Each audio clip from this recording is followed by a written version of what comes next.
if I'm live right now. Because this computer is taking forever. I don't even know what's happening. Maybe I'm not. Maybe I am.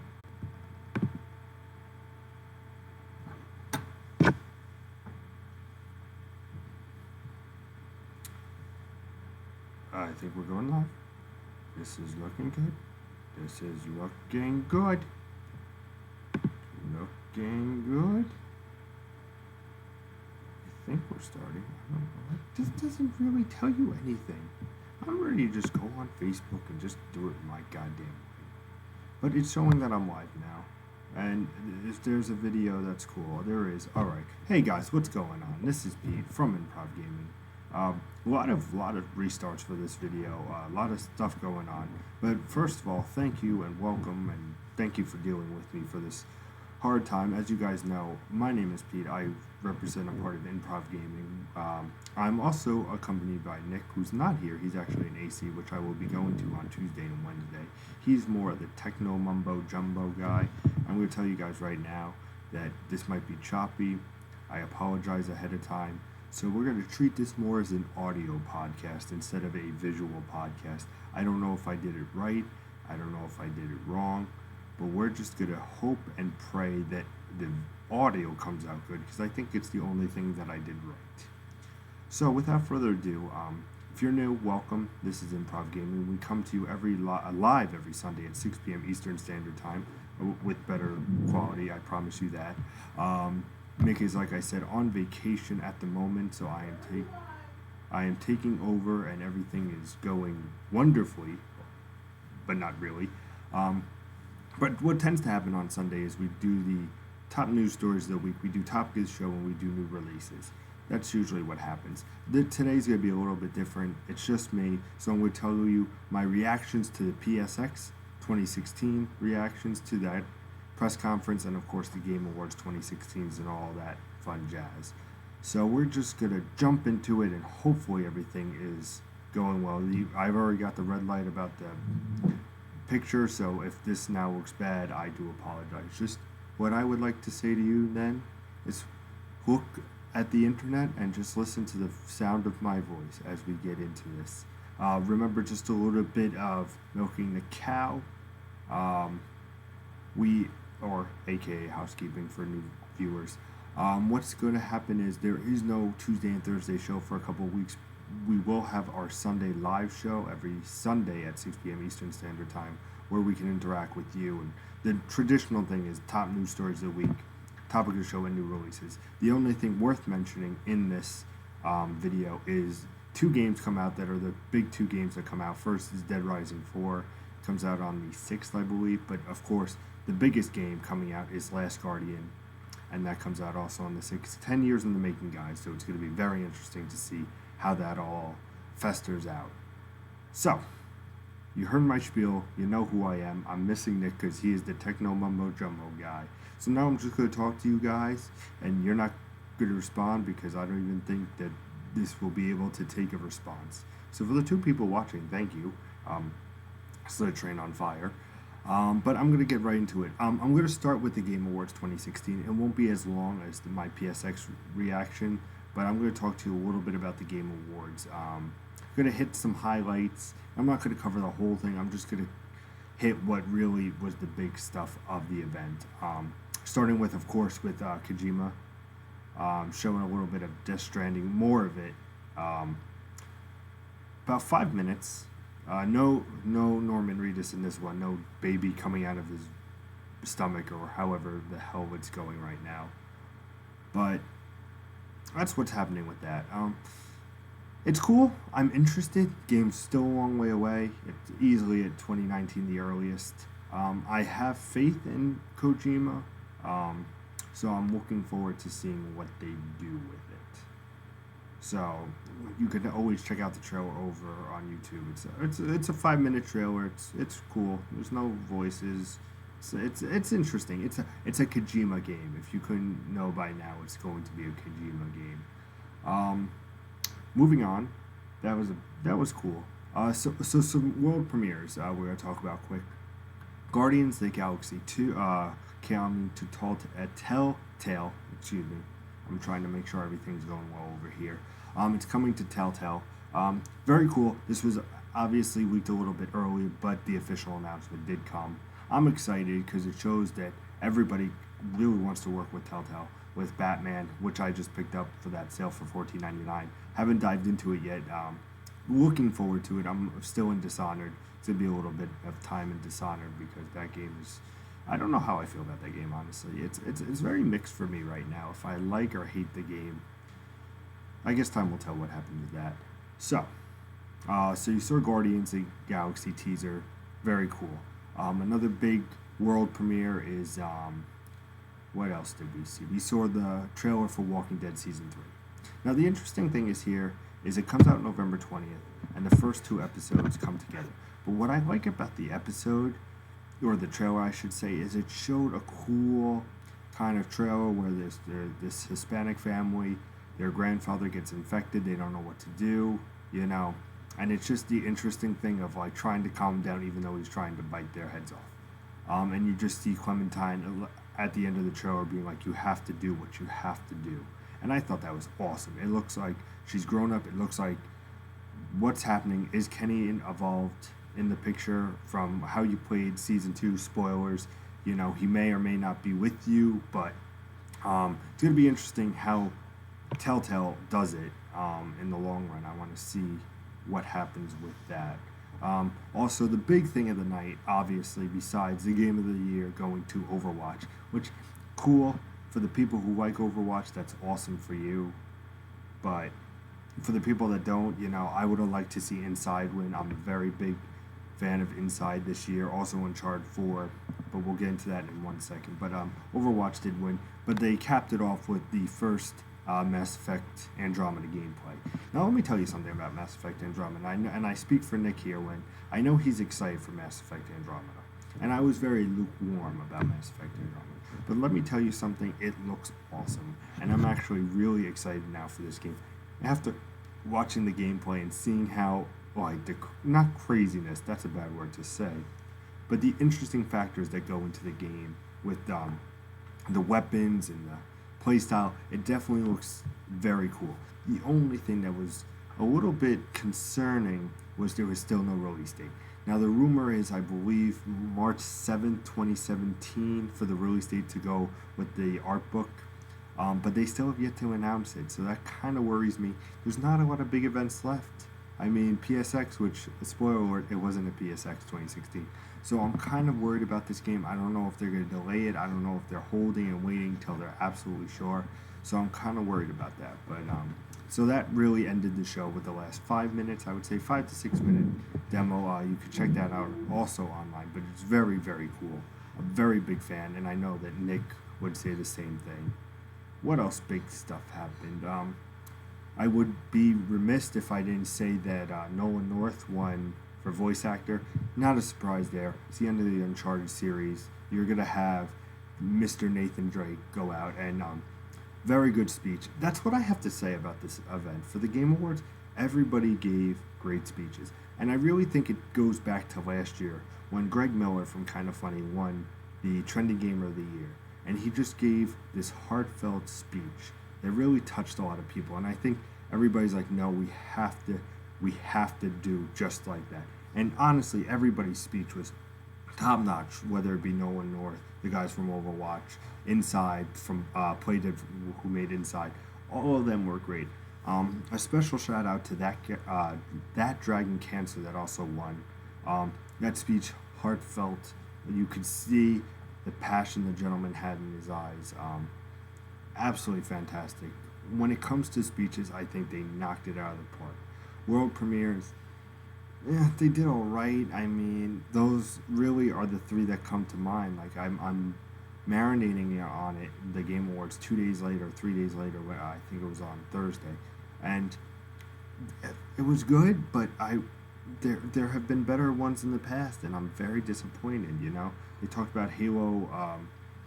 The Halo Wars Definitive Edition coming out this month, like, cool, but nothing on Halo Wars 2, like, something where, PlayStation, of course, had PSX, in a couple of days, so they're not going to really show anything big. But Microsoft really could have stepped up to the plate, showed something, maybe some more of Sea of Thieves, something to that effect. Kind of very disappointing that didn't happen. Once again, if you're just joining, I do apologize about the video. Hopefully the audio is coming in very nicely, but we'll go from there. What else about PSX? So, like I said, the speeches were great. Some cool announcements, world premieres, like I said, from Guardians of the Galaxy, the Mass Effect demo, Norman Reedus, Uncharted winning, I believe it was narrative, if memory serves me right. Dishonored for action adventure, very cool. I love the guys at Arcane Studios. Still not knowing how I feel about Dishonored 2. I'm still very mixed. I'm about halfway into the game, a little bit more than half. I'm going psychotic, killing everything, trying not to, but it ends up being like Metal Gear Solid 5, The Phantom Pain. Like, you try to go in stealthily, but then shit goes down, and then everybody comes at you, and it's annoying. It's annoying. So I have to say, Game Awards, it's all right. Yeah, that's really all I have to say about the Game Awards. If I just rate it, I'd give it a 3 out of 5. It was average. I mean, I'm excited for Mass Effect Andromeda, don't get me wrong. I'm excited for Guardians of the Galaxy. I'm excited for Telltale's Walking Dead Season 3. With the awards, the thing that gets me about award shows, I'm going to end talking about the award show on this matter. The thing that upsets me about award shows is the following. Is basically, if one game is superior, now I'm not saying that Inside is the best game of the year. There's been very many contenders. You're looking at, Inside, you're looking at The Witness, you're looking at Uncharted 4. These pound for pound great games. And it's just upsetting because, if a game deserves to win 14 awards, they should get all 14 awards. Excuse me. I feel like when people are voting on this, it's like, oh, we've given Inside too many awards. Oh, we've given Uncharted too many awards. If the game is good, you should give the award to the game that is great. You shouldn't try to spread the love, so to speak, by getting everybody, oh, let's give a little bit to Uncharted, let's give a little bit to Dishonored, let's give a little bit here, let's give a little bit there. No, that's not how it should work. It should honestly just be, hey, this is the best game of this that's come out this year. If Inside won everything, that would be great. I would be totes excited for Inside if they won everything. Did I expect them to win Game of the Year? No. I honestly thought they were going to give it to Uncharted 4. I really did. It was kind of surprising they gave it to Overwatch, but, people love that Overwatch. So that's what I'm going to really say about Game Awards 2016, because we're really here to listen and talk about the PSX Reaction 2016. Whole conference as a whole, loved it. It was for the fans, and I can't get over that. It's been for the fans, and now I'm going to pull up my little information so I could talk to you about it, and we can talk and discuss, or me just lecture you, basically, is what's happening. So they kicked off with Uncharted: The Lost Legacy. It kicked off with about a 5-minute trailer. It stars Chloe and Nadine. Very cool, very excited. From what Naughty Dog says, it takes place after Uncharted 4. So that's interesting. I want to see where they go with that. If they run into maybe Sully or Sam, if they converge. There's been some theories, but I'm pretty sure that Nathan Drake and Elena are totally out of this DLC. Now, the thing with the DLC is Naughty Dog tends to not do very long DLC. It's about 90 minutes. So I'm hoping that this is not, only 90 minutes, because then they showed about 10% of the game, which is kind of upsetting. But Uncharted: The Lost Legacy, no release date. You figure maybe, I would say, if it is the DLC, I would say summer 2017, fall 2017, like right around there, take their time on it, because of course the big announcement comes much later. Marvel vs. Capcom Infinite comes out 2017. This game was brewing. There was some leaks about it, similar to Guardians of the Galaxy. You showed a trailer of just 4 characters. It was, I believe, Zero or Mega Man, Ryu, goodness, Iron Man and Strange. No, that's not right. But basically, it looks like it's going to be a 2v2 like it used to be in Marvel vs. Capcom 2. They're getting away with Marvel vs. Capcom 3, which had the 3 fighters. So, of course, with Capcom, they don't always say all their characters at once. They like to pile them in as months go on. And, of course, you could check out the first gameplay from the finals of the Capcom World Championship Street Fighter. Holy crap, Capcom fighting games. Kid just won $260,000. That's insane. Can we talk about that? That's insane. So moving on, because I don't want to spend too much time on everything. Ultimate Marvel vs. Capcom 3, though, is now on PlayStation 4. It was $25 as I saw it. If you're a fan of Ultimate Marvel vs. Capcom, absolutely pick it up, I played the original. I didn't play the Ultimate. I played Marvel vs. Capcom 3. I enjoyed my time with it, but after a while, it was something where you could pass and it could be done. So that's how I feel about that. We're moving on to Wipeout, a little Wipeout collection. Things are going good, voices, but the video still sucks. The video. I apologize for the video. Well, but the audio. The audio is great, and that's what matters. You want to hear my sexy voice. This is why you come to Improv Gaming. So the Wipeout collection coming out summer 2017. Wish there was a new Wipeout game, but it is the collection. So if you're a fan, you guys know me. I'm not a big racing guy, but definitely some cool aspects for you Wipeout fans. You got the Dawning for Destiny that comes out from December 13th, I believe, to January 1st. If you have the Destiny Rise of Iron pack, you get the Sparrow Racing, you get a whole bunch of stuff. So really just keeping that love for the Destiny players, which makes me think that E3 is going to be Destiny 2. You have a comment? I just got to Destiny. We're about to talk about Crash Bandicoot Remastered. And it is called the Sane Trilogy, and it's coming out 2017. I actually think I would play that. So, best camera girl in the business coming in for a couple minutes, so... Hey guys, what's up? This should pick up, hopefully. Yes, hopefully. I watched part of the Game Awards and all of PSX, which was pretty banging. It was really... I had never seen PSX before. I think it's great. I think it's, just real quick, it's kind of like a little bit like an E3 situation, but 6 months later, yeah, very cool. I know nothing about Crash Bandicoot, but I gotta say, looking at the remastered, I was a big fan. It looks very fun, looks very Sonic-like to me, which I'm all about. So, I would definitely give it some consideration and look more into it. Now, while I have you here, I'm just gonna ask you a few quick things of what we talked about. The Uncharted: The Lost Legacy. What did you think of that kicking off the show? I love that it kicked off the show. I don't really, because I didn't play Uncharted, I honestly don't know as much about Chloe as I should. So I know it's great that she's in it, because I know she's a huge character and a lot of people like her, but I don't know, I don't know. Did you like the trailer? The trailer was interesting, because it was so, so ominous, and I think you and me, even in the beginning, were like, is it Last of Us? Is it Uncharted? And you, to be fair, he thought it was Uncharted from the get-go. I truthfully thought it could be Last of Us, because it didn't give me that Uncharted vibe. But I love that it opened the show. I love that Naughty Dog closed and opened the show. I thought that was fantastic. No, the trailer was a very different trailer from what I thought it would be, and, that's not necessarily a bad thing. What about Marvel vs. Capcom Infinite 2017? A little fighting game with 3D? Yeah. No, that looked actually really, really good. I'm not really big into the Marvel versus Capcom, but this one surprisingly looked like it was packing a little bit extra something, which All right, sounds good. We're gonna get right back to talking about Crash Bandicoot. So, remastered looks absolutely insane. It does. It looks amazing. If you haven't seen the PSX, definitely check it out. And I think it was about halfway-ish was Crash Bandicoot. Yep.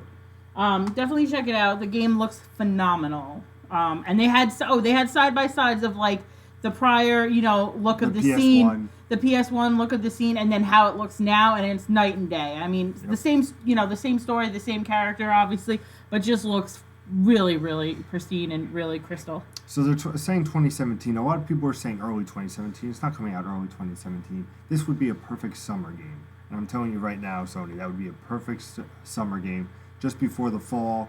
Because the craziness that's going to happen, you figure you're going to see either God of War or Days Gone or Detroit All Humans. You're going to see one of those in the fall. So it's cool to get a little bit of Crash Bandicoot remastered right in before that. They talk about Call of Duty League, where the $4 million cash prize, the top 8 teams. That's insane. $4 million, guys. Think about that. If you're a Call of Duty fan, that's if insane. you're on one of those teams, more power to you. But holy crap, the amount of hours you have to put in for that. Yep. Then they said that the last demo is now going to be, and as listening to this, is on PlayStation Network for the Resident Evil. Remember, Resident Evil comes out January 24th, 2017. I'm very excited about this. This could be my VR test. If it does good in VR, I'm picking up a VR unit. It's my official thought on the matter. I gotta say, it looks amazing, but I'm scared because I'm afraid it's gonna freaking make me shit my pants. Sorry for the language, but it looks like such a great story, and I think it was perfect for VR. And I'm gonna have my bro here test the waters, and if it's realistic that I could give it a shot, I absolutely will. But it was an awesome look at it. Moving on, we have Ace Combat 7, the little fight simulator game. So that you guys know from the show, I'm not a big fan of the game, but it didn't look bad. I know you're against it, but I tried to go into it as first time not knowing anything about it. It doesn't look like the worst thing in the world, but it's you gotta like flying, you gotta like that kind of vibe. Just like racing games, you gotta be into that kind of thing, even if it's not your thing. But it had a storyline, which I liked. It's not just go up, and fly the plane and shoot it. Like, it looks like there's definitely a storyline, which intrigues me. Very cool. I like I said, give it time, maybe I'll change my tune. Not likely.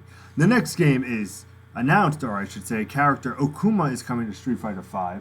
Not a surprise here, guys. And it starts a new season pass, basically, of the characters coming. It looks like there's another 4 or 5 shadowy characters, so you're going to see some in the next couple of months. You're going to see one at EVO next year. You're going to see a whole bunch, but it's very cool to see Akuma coming.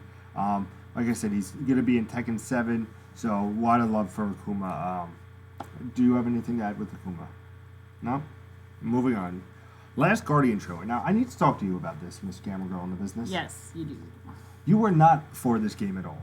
I was not for this. It seems like for the past 2 years, there's a game that we see, debuted at E3 that I'm just not about. And last year, it was Unravel.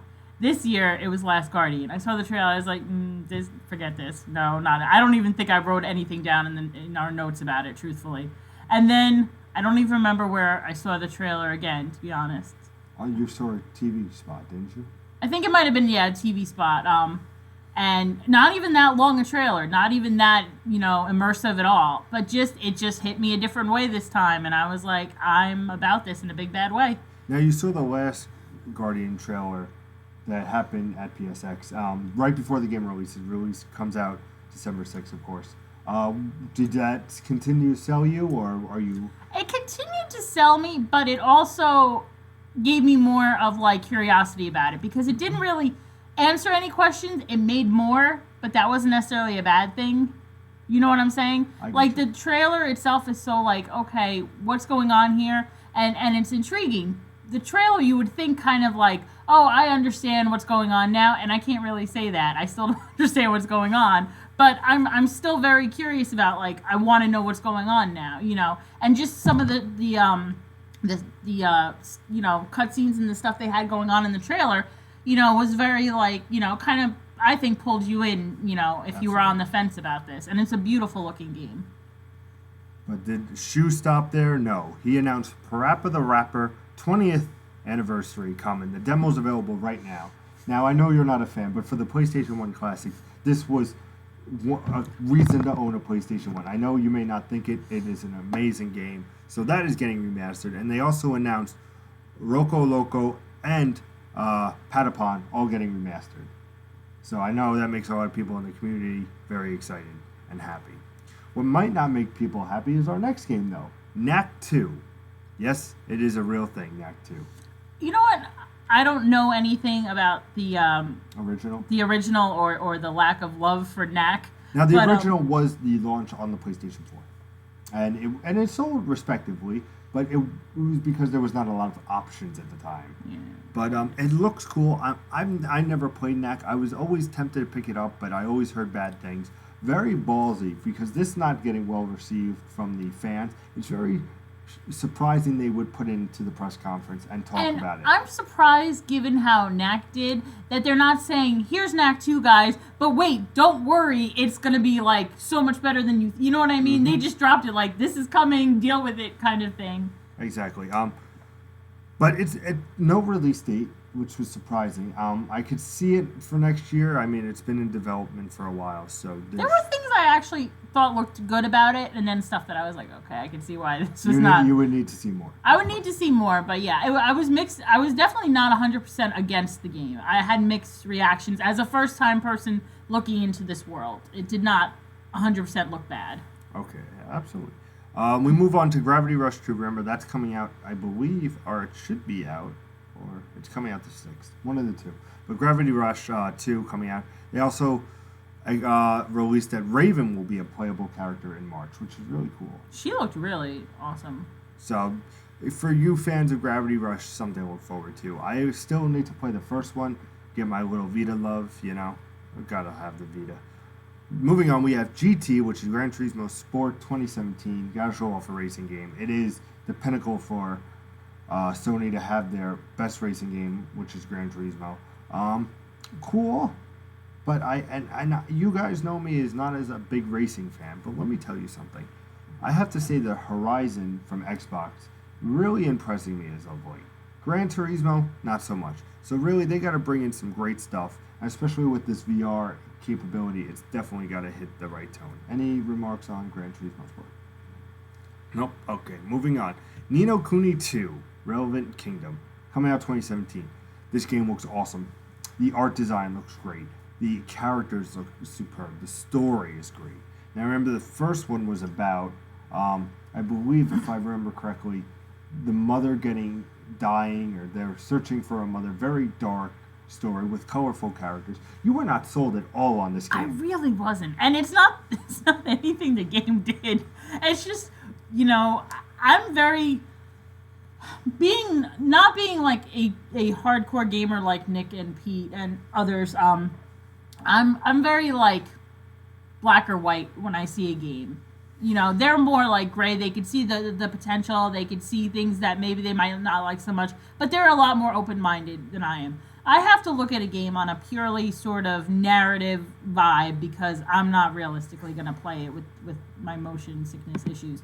So looking at this game, it just hit me all kinds of wrong.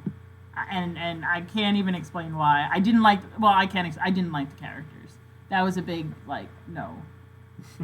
A big no. Well, some people are very happy about the game. Moving on, we have Yakuza 6. That's coming out in early 2018. And the Yakuza, I can't think of what it was called, but that is coming out in summer 2017. If you played one Yakuza game, you played them all. But we're going to talk about the bigger game that's coming up next, which is Danganronpa 3.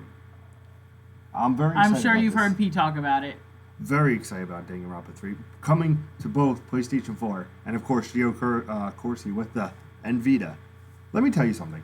This game introduced me to Monokuma, which is the best goddamn villain I've ever seen on a Vita game. If you don't know him, he's a teddy bear. He's a teddy bear that's half black, half white. Then we get to Monami in Danganronpa 2. The mistress, shall we call, of Monokuma, but not really.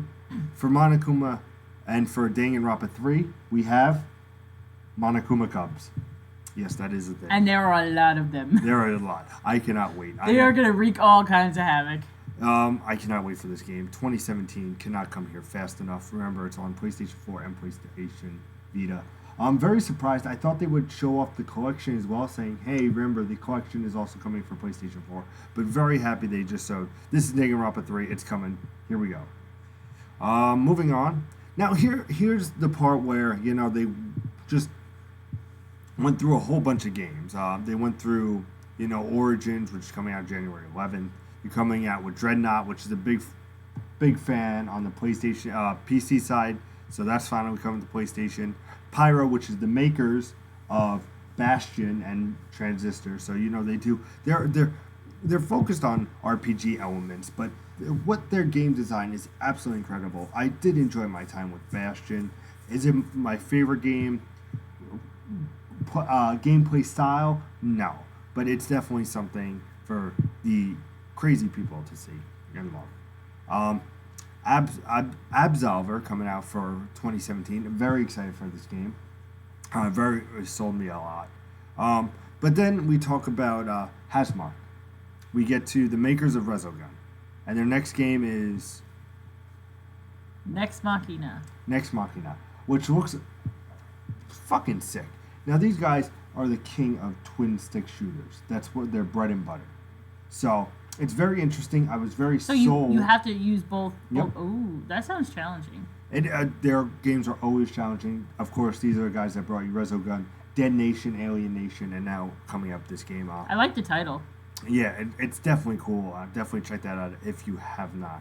Like I said, we're just going briefly through these just to give you guys an idea. Then we're going to obviously touch on our favorite parts of the event.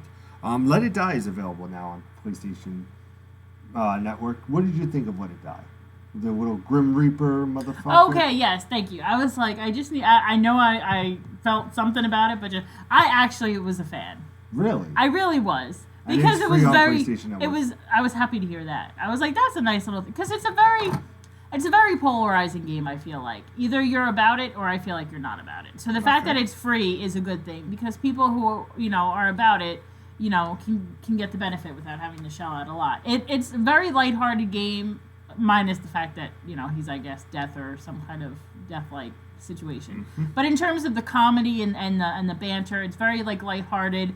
Looks like just a fun game. In the year 2026, the planet was... You know what? You can read this one. Sure. Don't touch my mic. In the year 2026, the planet was ravaged by the Earth Rage, tectonic disturbance, and the island of South Tokyo was born. Legend has it that the Tower of Barbs grew from this island.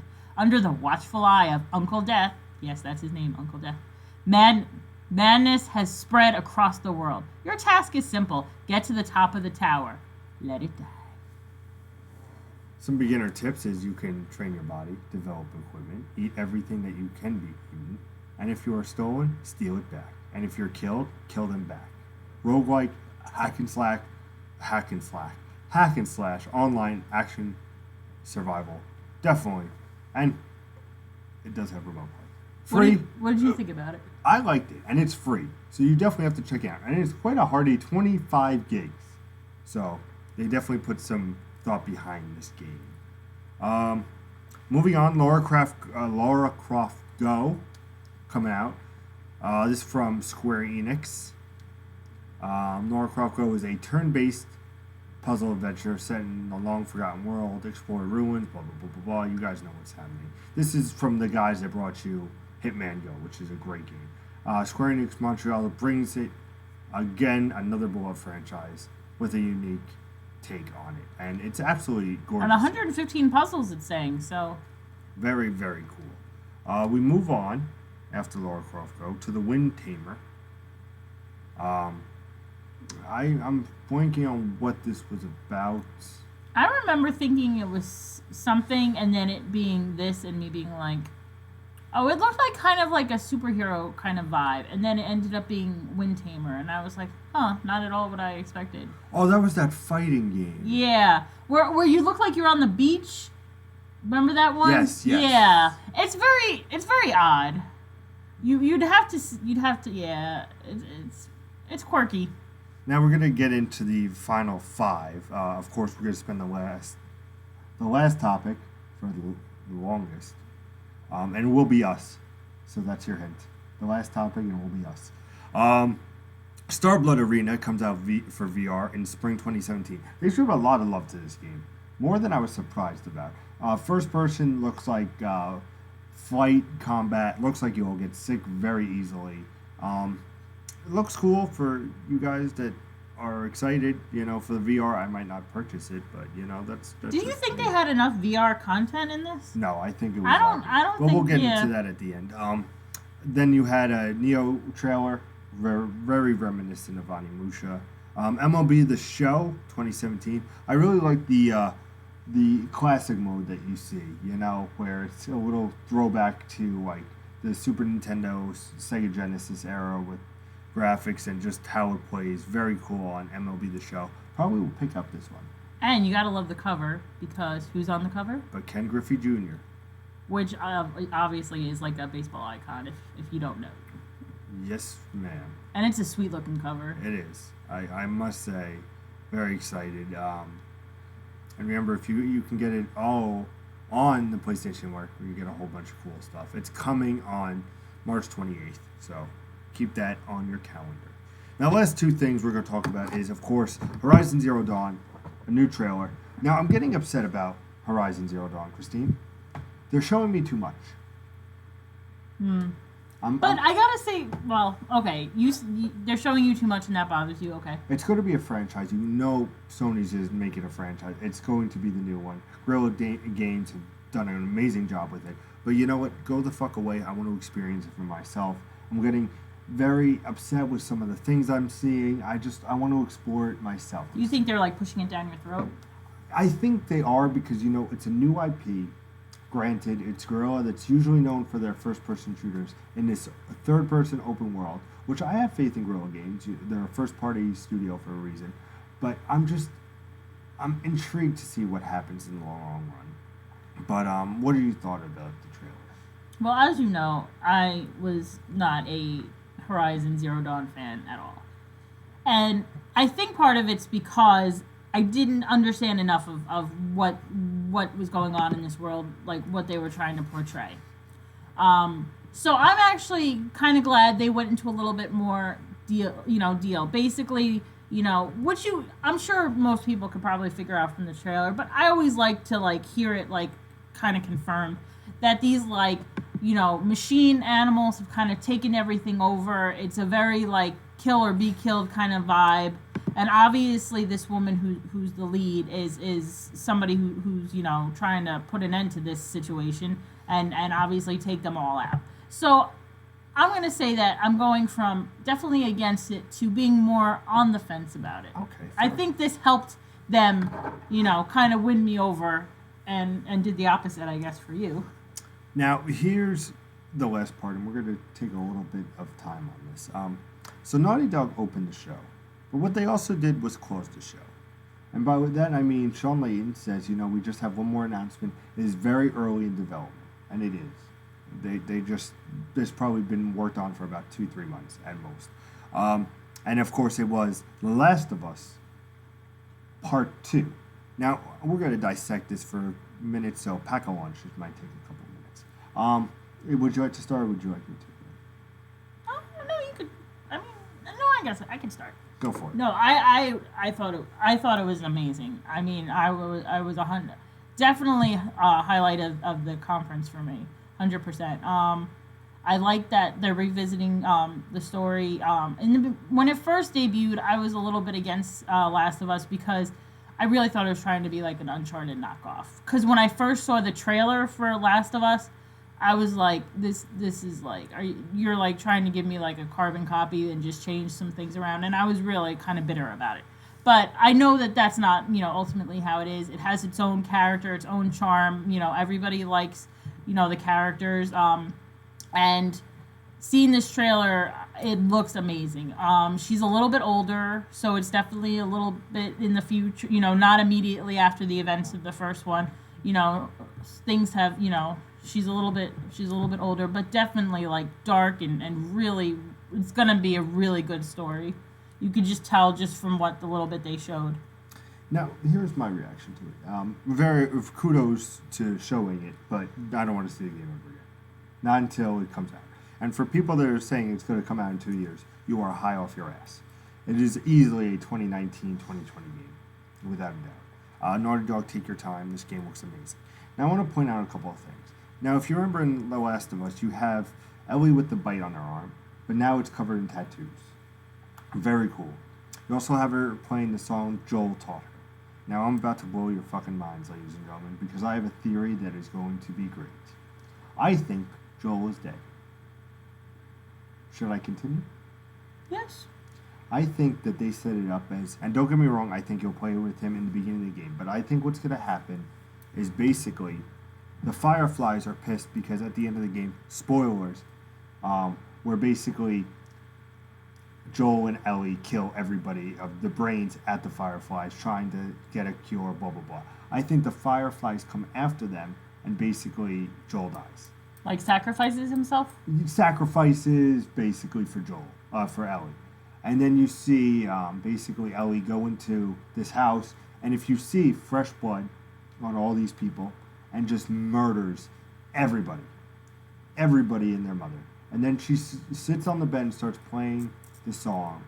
And then Joel comes in as a little silhouette type thing saying, you know, what are you doing?